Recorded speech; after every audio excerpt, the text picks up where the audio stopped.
What is going on, everybody? Welcome back to Chart Request Live, one of our favorite shows we do here at Stock Market TV. My name is Patrick Dunawilla. I am the editor of the Chart Report, and the host today, joining me, is Sam Gatlin. Sam, how are you? Hey everybody, I'm doing good.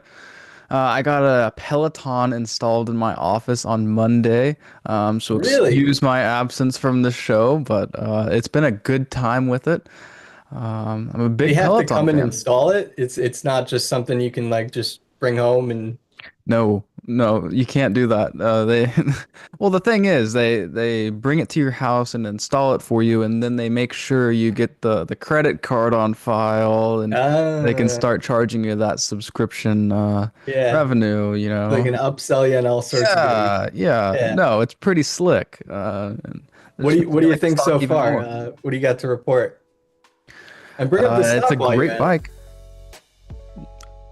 A lot of classes. It's kind of pricey. It's like $40 a month for the subscription, but that's pretty similar to what you'd pay at most gyms.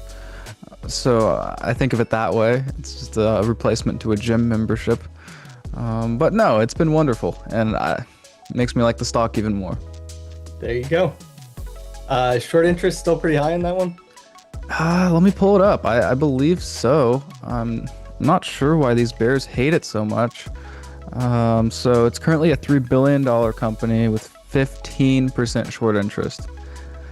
So yeah, there is a lot of short interest left. Our I mean, retail one guy, Jeff reason it's Mackey, it's has been all over this one. He's a bull.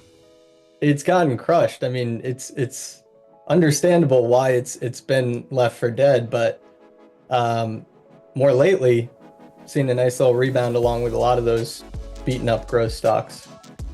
For sure. And this is one of those companies that even if the chart looks like it's a zero, like most likely it's not gonna be a zero. Someone like I really think someone like Apple's gonna end up buying this company, but Um, when it this hasn't one was happened yet. taking off So during the pandemic, there was another stock called Nautilus, NLS, that was rallying alongside it, and they make like treadmills and different exercise equipments, like a lot of the other name brand treadmills, all that stuff. And I don't know what happened to that stock, but that one was like surging. I think it was up even more than Peloton at the time. But then once the pandemic and once that whole thing came undone, so we'll have to go and look what happened to Nautilus. But yeah. I don't see that they're Anyway, listed anymore. let's move on to the market stuff. I know you had Microsoft up there before, so why don't we start off with that one? I mean, it's one of the largest and most important ones here. So Yeah, definitely. Just like what you said, it's a $3 trillion stock. This is one of the most important stocks in the market, hanging out at the lower bounds of a multi-year potential distribution pattern. You have everybody talking about Nvidia today. They reported earnings last night, and so far the market is not liking it. You have an outside candlestick today. You opened above yesterday's high, and you've just sold off all day long. So that is definitely not bullish. How all that bearish is it? anticipation, and they blew out both sides of the tape, right? They stuck it to the Bulls and the Bears. For sure. But nonetheless, Nvidia has hung in there really, really well. It's at the exact same level it was when it peaked back in June 2024. It's nowhere close to this August 5th low, Yeah, like something like Microsoft is. yeah. It seems like the pain trade might be just sideways for even longer, right? Even more consolidation, and that could last for months. For I mean, sure. And that's something that Grant's been pounding the table on, is that the third year of a bull market tends to be sideways. And that's so far what we've seen is a lot of breakouts are failing, and a lot of breakdowns are also failing. So it just speaks to the range bound market environment we're currently in. yeah. And before we dive in here, I want to look at the dollar too, because that thing just refuses to die. I mean, here we are above 107 again, um, just refusing to die. Yeah, for sure. This is a big level of polarity here. Um, uh, it's tough to draw Yeah, a line in the sand here. It's really just a big range that I don't everyone know. I I talk think to it has goes their from own like line. 105 to 10 107. So Yeah, it is it's what it about is. But right. no, I think there continues to be bullish developments in the foreign exchange markets. I still think this euro's gonna scoop back above here. The COT profile there is still very extended. Speculators are betting on a stronger dollar. I want to fade those speculators all day, every day. It's going to take time. It's not going to happen overnight. I And hear you. these are such huge liquid markets. That's kind of why it takes time. It's not something like Bitcoin that doesn't matter at all. It's $1 trillion asset. This is a lot of trillions. This matters. Several trillions, several, yeah. Um, let's dive into the mailbag here. Starting off with Hanson, we got Nutanix, NTNX. And his time frame's about 3 months. So let's see. This is a $21 billion software stock. All-time high. Wow. Yeah. I'm looking at a weekly. Yeah, It looks like they're in the cloud business. That is cool. You have a really nice chart here. So what you have is an IPO back in 2016. You died for a few months and then came back, roared higher, peaked out in June 2018. You ended up consolidating until early 2024. And then you started to climb out of this base, but really you had a really nice, I don't know, I like to call this a Kardashian bottom. You had one butt cheek right here, you had another right here. Whatever you want to call it, it's a very bullish formation. classic accumulation, right? For sure. Yeah. So you are climbing out of that accumulation phase into a new uptrend. It's just getting started. I'm not sure if he's gotten involved yet, but it looks like you could be a little bit late to the party. You really wanted to be buying here around 65. You are currently at 78, so it's a little bit difficult to define risk.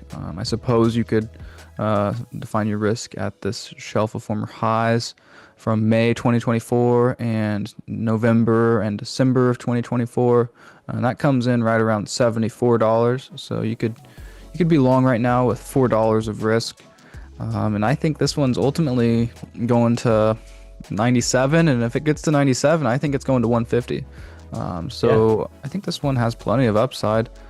Could double in the next 12 months. You know what I like about this setup is it already failed, right? It broke out there in May, and then it already failed, and it built that nice kind of ascending triangle there, right above resistance there, or above the prior highs.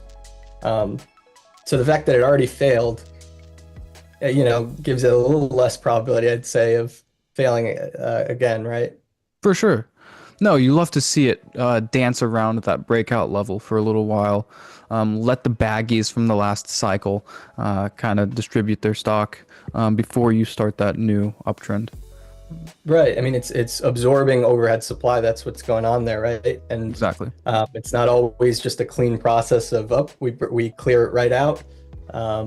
So sometimes it takes months, and as tedious as that is, it's kind of constructive in the longer course of things. For sure. And yeah, it's usually very whipsaw like price action. You break out, you break down immediately, and then you break out and you break down immediately, and it's super frustrating to be involved there. But like you said, it's very, very constructive for this long-term pattern. And yeah, like I said, I think this one could double in the next 12 months. Whoa. So we only got two more in the mailbag here, so we'll dive right into the chat here. So go ahead and drop your tickers in there. But let's move on to Hong Kong ETF, EWH. Okay. So let me pull up my holdings. You might want to look at it in like a line chart or a weekly, because that daily looks like Swiss cheese. Yeah. Happy. No, let's look at a monthly, really get a big picture of what's going on in Hong Kong. And really, it's a big mess. So we're looking at the holdings here on my other screen. You have 47.5% financials, and about 17.5% real estate. You have 15.5% industrials, about 11% utilities, and that pretty much makes up the Hong Kong ETF. And what you have going on, all right, first off, let's benchmark this to something like I mean, you're absolutely right to be looking inside these ETFs because, with all these themes working, I think you really got to do that more. I mean, there's a lot of large cap China, or not necessarily large cap, but popular China ETFs like the ASHR and MCHI, FXI, KWEB, and they're all a little bit different. Some of them hold more BABA, some of them don't hold Tencent or some of the other smaller, more obscure names. For sure, yeah. It's really right? difficult to analyze a chart if you don't really know what's going on there. Yeah. And this is Hong Kong relative to the all world country. What is it? ACWX is the all country world index ex-US. Ex-US. Yeah, that's a mouthful. It sure is. Anyways, this is probably the best benchmark for the Hong Kong ETF. And you can see it's bouncing off of a key level of interest. This is the Great Financial Crisis low. You can see that you came down here in July 2024. You scooped below it for just a second, and the market quickly came back. You roared higher by 12.5% in September. And here you are, churning sideways. And so this looks very constructive on a relative basis, not breaking down from this. Now, is this something I want to buy? Not necessarily. This is certainly not a leader. This is not like a lot of the other Chinese stocks that we've been looking at. So looking at this ETF in absolute terms, this pivot low from 2016 really stands out to me. I think you could define risk right there if you're looking to get long Hong Kong. You can see the market has respected this on numerous occasions, particularly in late 2022. You failed to break down from there. And then here in late 2023, early 2024, you got a lot of whipsaw action around there. So yeah, if you're interested in Hong Kong, you can get long around 17.5, but I certainly don't see this as a leader, and I don't think that'll change anytime soon. So if you're looking for a leadership in anywhere in the world, really, or Southeast Asia in particular, I think you should look elsewhere. I will say, Patrick? It looks a lot like FXI did before it had that big move in September there. It's got, it's very similar structure to FXI or even MCHI. For sure, but so you can see that it's getting there. But I see your point. I think I haven't looked into the ETF too much. I don't know how liquid it is and exactly what it is, but there are definitely some other better options to play that theme. For sure. Yeah, I like the financials aspect of it, I guess. Financials have been amazing stocks. Oh, was it pretty heavy financials? Yeah, almost 50% financials. So yeah, and that's been a global theme too, right? I mean, we're seeing it in Europe. And I mean, Germany's breaking out, and that's mostly financials in the DAX there. Right. EUFN. Let's move on here. This looks great. What's that? Just like UFN? The European financials, the EUFN. This looks amazing. Yeah. It took quite a while to do it, but it finally did it. For sure. I didn't think I'd ever see the day. For sure. Let's move on here to Block, XYZ. They keep changing their name and ticker symbol and all that. But yeah, Square, Block, whatever you want to call it, XYZ is the ticker. Did you see this stuff about Jack Dorsey being Satoshi, Patrick? Yeah, I did. And I got to tell you, Sam, it's quite convincing. I know, right? Convincing. So how do you feel? You are... But this one, I got to tell you, I got some things to say about this chart. So this one, I mean, I saw that this setup posted pretty much everywhere in like November, right? And it was a juicy setup just like this.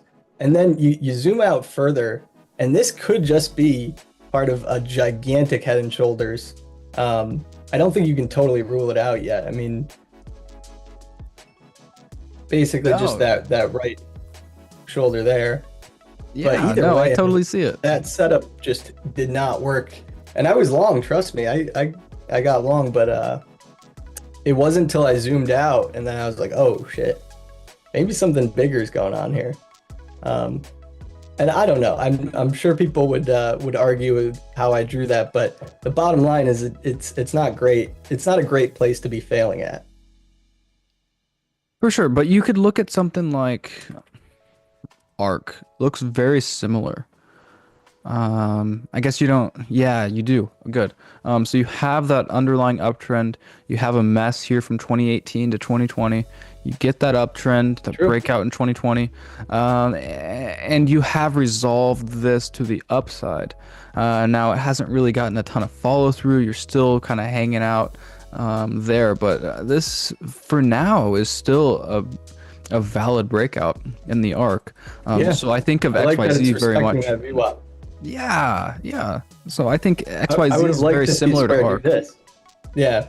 So I kind of want to So bet we- on it looking like ARC. That's totally fine. I just thought it was kind of interesting zooming it out a little bit further there. But what do you think here? Give Yeah, us no, some you raise a levels. good point. It's good to think about all the possibilities for sure.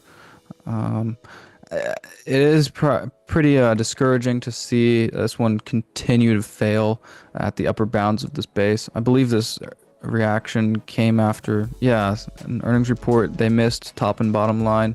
Stock got absolutely blasted. Let's see. I could throw up my rate of change indicator. Let's get these other momentum indicators off of here. So this was the worst day in a very long time. Since March 2020. That Yeah. was the earnings reaction. So like this is not Third worst day in history. yeah. It's not bullish to see that on the rate of change indicator. So yeah, I just think this one's gonna continue turning sideways for the foreseeable future. What would you think if Yeah. you were BlackRock? You own 20% of XYZ. You find out the CEO is Satoshi. I Would mean, I that don't freak know you how- out?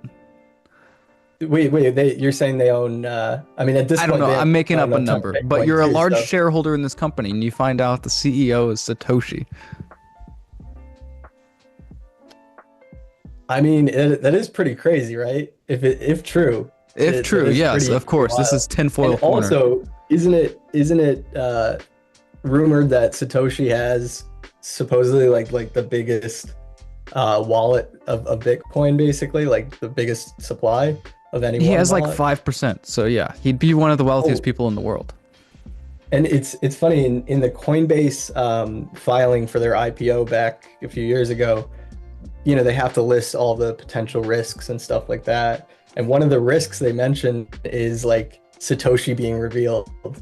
I don't know how it's a risk. I mean, you know, they have to list every risk under the sun that they could possibly think of. But Sure. I do think it's interesting that it could be, you know, what if 5% of the supply just magically comes in overnight? I don't know.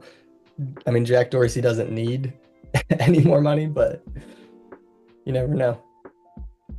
Yeah, it's just something fun to think about, I think. sure. Tinfoil corner over here on Chart Request Live. I like it. So let's hit the chat here. We got, starting off with Wavy, let's hit ERJ. So ERJ is, let's see, Embraer. about an $8 billion aerospace and defense company. Is this European? No, this is Brazilian. Wow. Are they really? Yeah. Okay. Oh. All right, Wavy. Let's see. Let's pull it up on my other screen here. I wonder if they're benefiting from Boeing's downfall. So let's look at ERJ relative to Boeing. Sure enough, look at this sweet trend reversal. Boeing sucks so bad. Yeah. They just can't get out of the doghouse. Um, will they ever figure it out? I don't know. I heard a theory, and I don't think too much about this, but I heard a theory that one one reason Warren Buffett's been raising cash is to buy Boeing. Um, I don't know if he already has a stake or what, but interesting speculation. I don't know if it will ever happen, but I have a hard time believing that, but anything's possible, I guess. I we heard keep dreaming. Josh Brown was pitching Warren Buffett to buy Uber on his Really? show the other day. I was like, No yeah, way. that makes a Gotta lot watch of that. sense. Yeah. It's just like they have the railroad business. Uber's a cash flow machine. I wouldn't be shocked if they did it. They have such a dominant position in that market. So yeah, that's speculation though.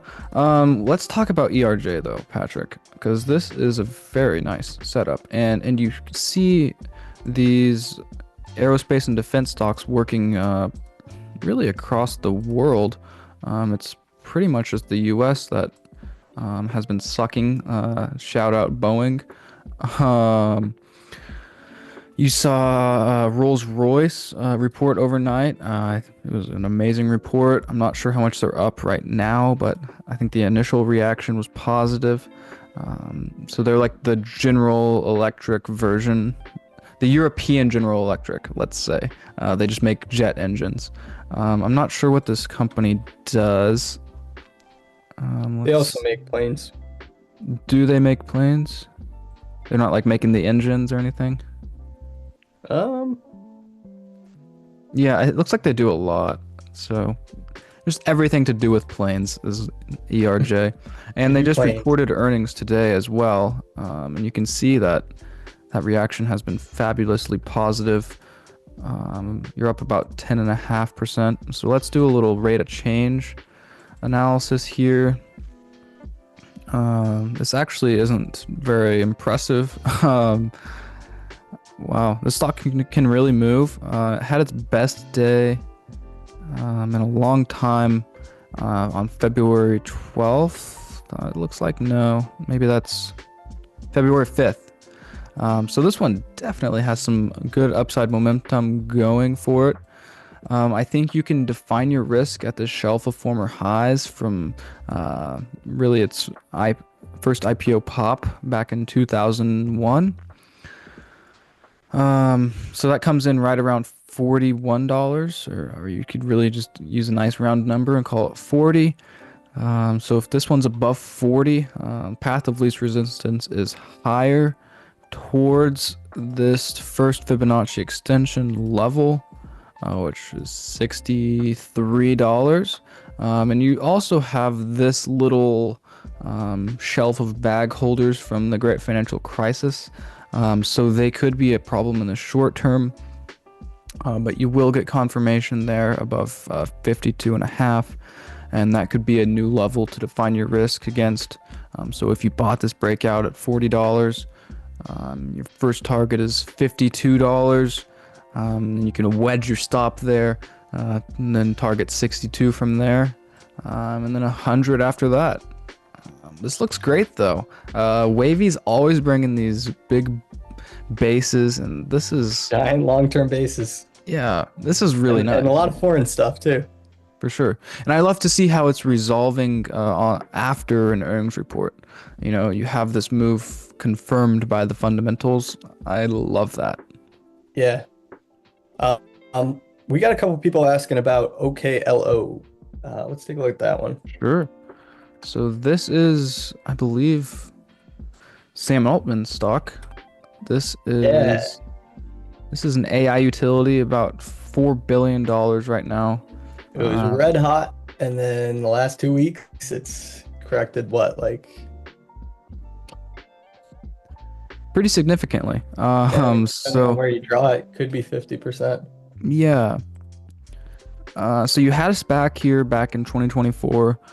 You finally went public in March of 2024. You based out there for really all of last year. Broke out in Q4 and consolidated here for a few months, and then you got a fresh leg higher to start 2025 off. So it rallied about 200% from the upper bounds of this base. This one was a beast. It was a leader, but the market has just taken this thing out back and shot it dead. This one fell 50% in a heartbeat. But you can see I had this VWAP dropped from this pivot high here. So the market's respecting that. That's probably not the best VWAP to drop though.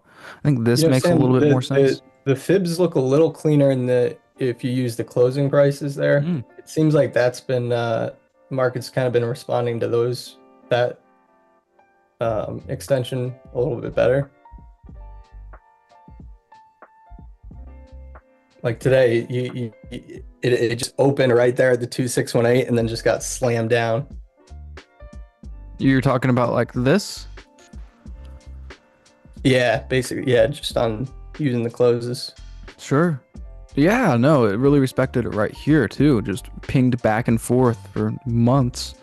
Yeah, no, this is a pretty violent move down, and you got that gap up today, like you mentioned.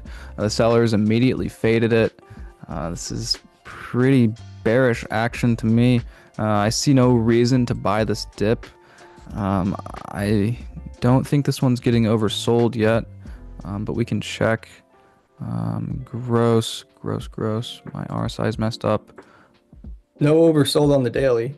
Yeah, so yeah, I mean, a 50% haircut and no oversold. Whoa. definitely that's impressive, but yeah, that's very tricky. I would love to see this one get back above that 39 level before thinking about buying it. I think you could also drop a WAP from this February 7th candlestick. And that's really probably going to be the best time to buy it if you're looking to get involved on the long side here. So you want to buy strength after the dip is how I learned it. That is the best way to minimize your risk without really capping your gains. So yeah, if this one gets above this 46.5 level, I think you can take a swing at it. And these stocks definitely have been very impressive, these AI utilities. But this one doesn't really make money, so I don't love that aspect of it. Let's see. GEV. This is one of the leaders. There it is. It got killed on that deep sack day. Back into the range, and it's just been sideways grossness since then. So I didn't realize. Yeah, the whole AI utility it theme got hit that hard that day. Yeah, that's like what got hit the hardest was these AI utilities, because yeah, if you game theorize that whole thing, the whole deep sack was about Nvidia's chips not being as effective as we might have thought. So like maybe we don't need as many of them, and that would take less energy, and less energy is bearish for these companies. I think is kind of along the lines of what the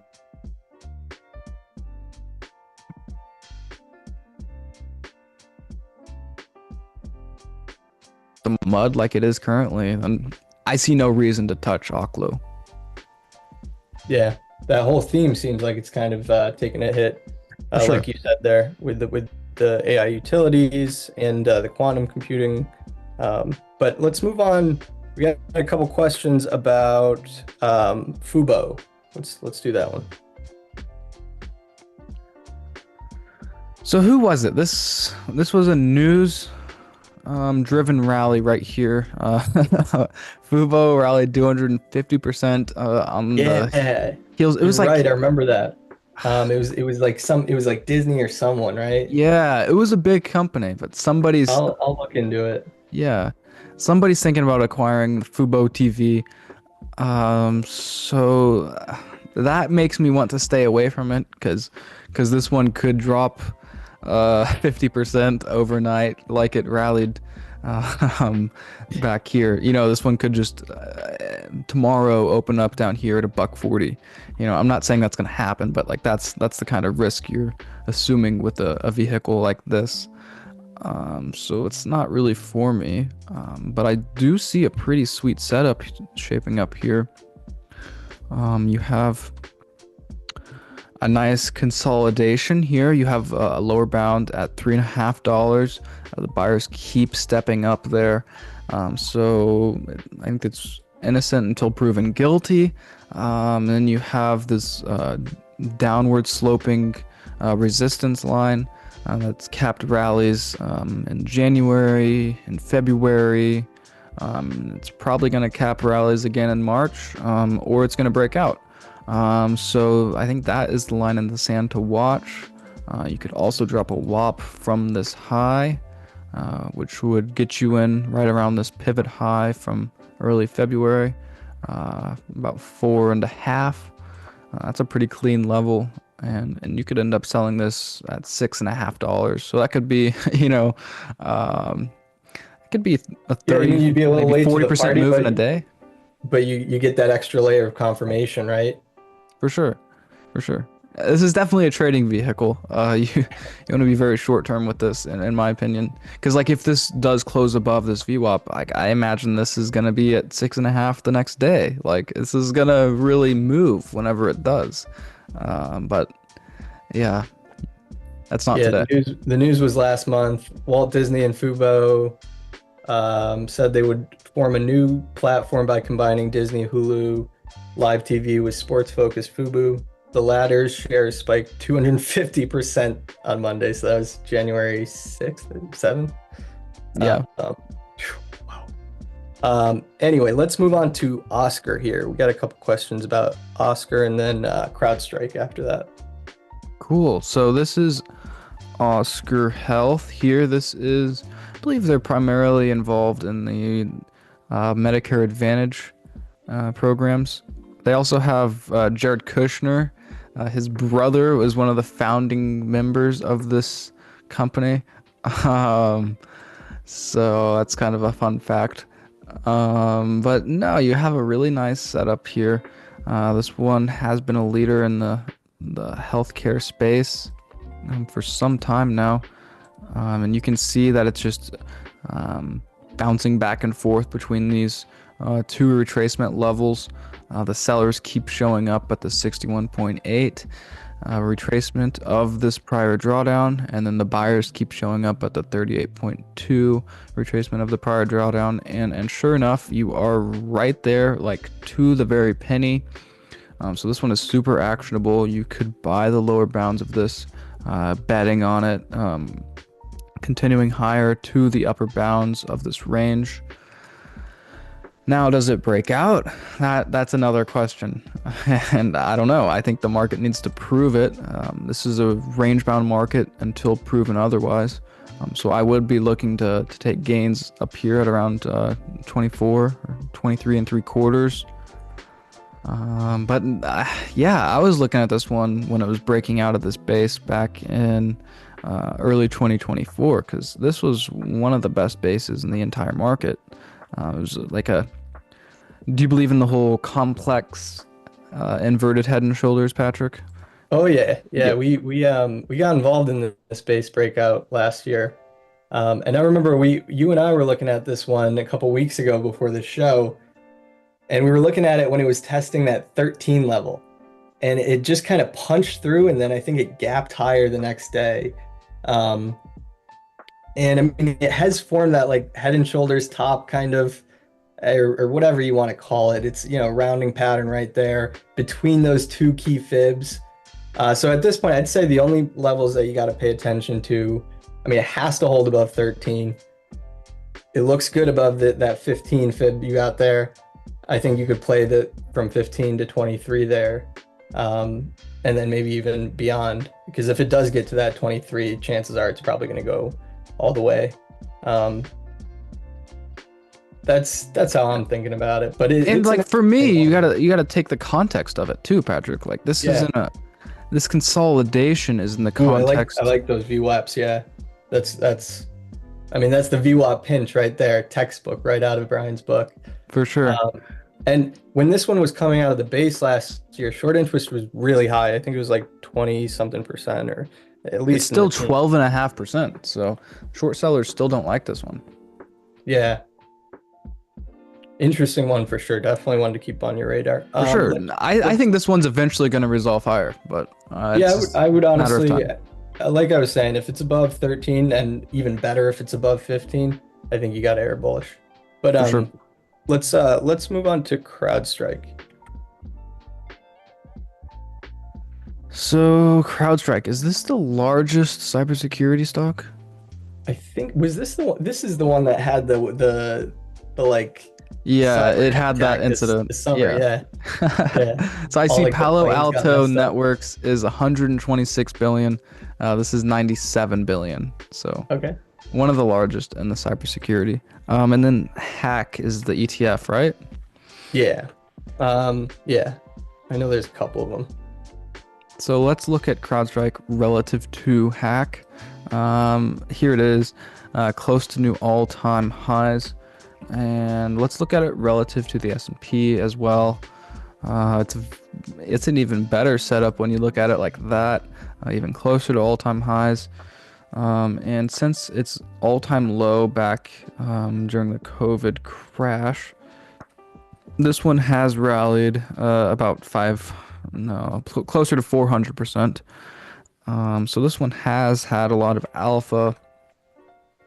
This one's been an absolute beast. Except for this little incident back in July. Sounds But hey, like it they had a recovered. little oopsie. Yeah. What little oopsie? What did it fall like? Yeah. Oh man. Like Yeah, it was 50%, nasty. basically. Intraday basis at least. So it fell like 50% in a matter of a month. But I mean, that was this summer, and here we are, well above that. I mean, we're retesting those from above now. Yeah, That's you're back at the impressive. scene of the crime. Yeah. Yeah, it's great to see the buyers stepped in and repaired the damage very fast. And it just depends on your time frame. Did we get any time frames in the chat? Let's see. Because there's Doesn't multiple look ways like to it. look at this. What are you thinking? So if you have a 6 to 12 month time frame, I think the target is the 636 level. This is the 261.8 extension of this big base from the prior cycle. And if you have more like a days to weeks time frame, I think you use this. Like this is the range from the July disaster. So this is a pretty good range to fib out. You have to assume the market's going to respect this extension level. And you have incredibly well-defined risk here. If this one's above this 390 level, you can own as much as you want. So you're risking just a few bucks to make potentially $100. That's a pretty good trade-off there. And this could happen awfully fast too. You could get 30% in few weeks, I think, is how fast it happens. And if you aren't wanting to get involved here, and if you're like me and you want to buy something on strength after the dip, you could use this VWAP as confirmation that the bulls are taking this one higher. So you could buy this one above 413. And that would still be more than 100 points of upside, potentially. So I like this one a lot. This makes a lot of sense. You can see that the bulls are definitely in control of most time frames, excluding this last few weeks of action. You've had a nice little 20% correction, so nice washout in the short term. Would you call that a little scoop and score there?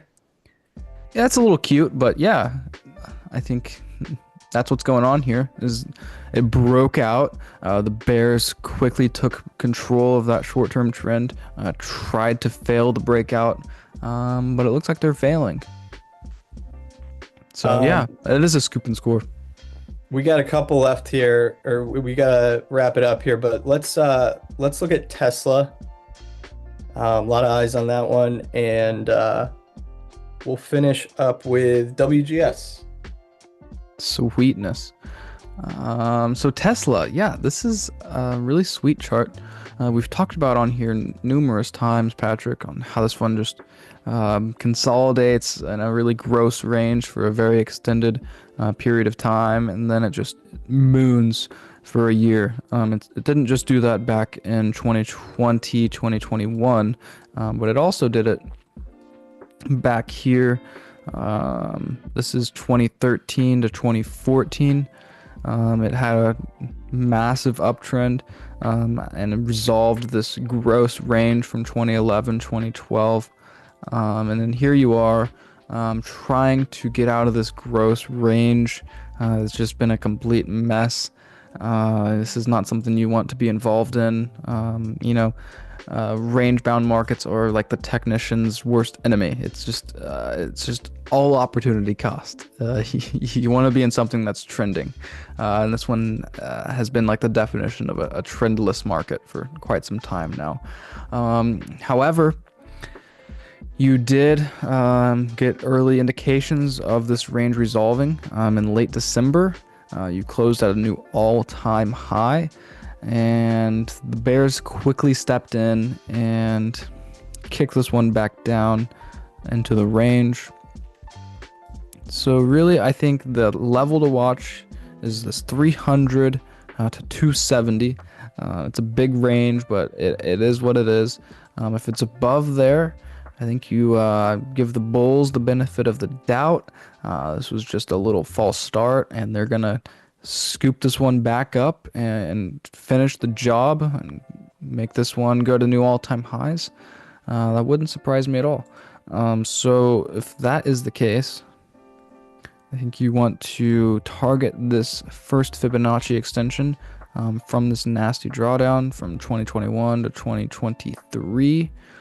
And that would give you a target of $612. So if you bought it here, you could really get a double, and not that much time. Once this one moves, like we've talked about, this can really trend well.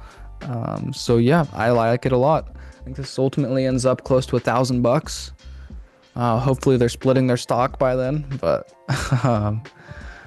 yeah, love the Tesla. Listen, we skipped over a couple here, so I want to just hit them real quick. Let's look at ALKS.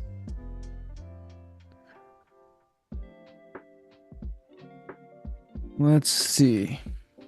This is a Irish stock. That's kind of fun. So this is a specialty and generic drug manufacturer from Ireland. $5.5 billion. And let's see what's going on here. This is a nice looking stock. So you peaked out in 2016 with a lot of other biotech stocks, I might add. And yeah, okay. So this is really the level to watch here is $38. You're a few dollars below that, but I think that is the confirmation of this bearish to bullish reversal pattern. If the market can close this one above 38, I think the path of least resistance will shift from sideways yuck to a new uptrend. I think this one could eventually end up at $81. If you're wanting to jump this, if you have some reason to believe that this is going to reverse higher, I think you could define risk at this 33 level. So you could risk $1 right now and get involved in the trend, but this one's shaping up very nicely. Shout out Ireland. I also we got to hit that MTDR. Yeah, someone on my Twitter feed was asking me to check this one out. So this is a very nice looking chart. This is an oil and gas exploration and production stock. 6.75 billion worth of market cap. Let's see. So let's look at it. What's the ETF for exploration and production? That's XOP. So MTDR, XOP. Let's see. This one is without a doubt a leader. This one, let's see how much outperformance it had. It had like 1,000% of outperformance during this this bull market from 2020 to 2022. This one is an absolute beast. It's just traded sideways since then. And here you are, hanging out near new all-time highs. And let's see if this fib extension is any help to us.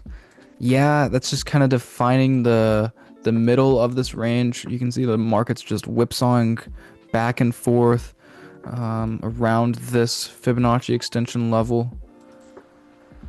So I would say it's respecting it, but it's very messy in the short term. I think you could get involved on a breakout of this resistance line. I think you could also buy. Yeah, okay. That's pretty cool to see the VWAP from the all-time high coming in right at this Fibonacci extension level. So 56.5 to 57 is really the range you want to be accumulating shares at in the MTDR.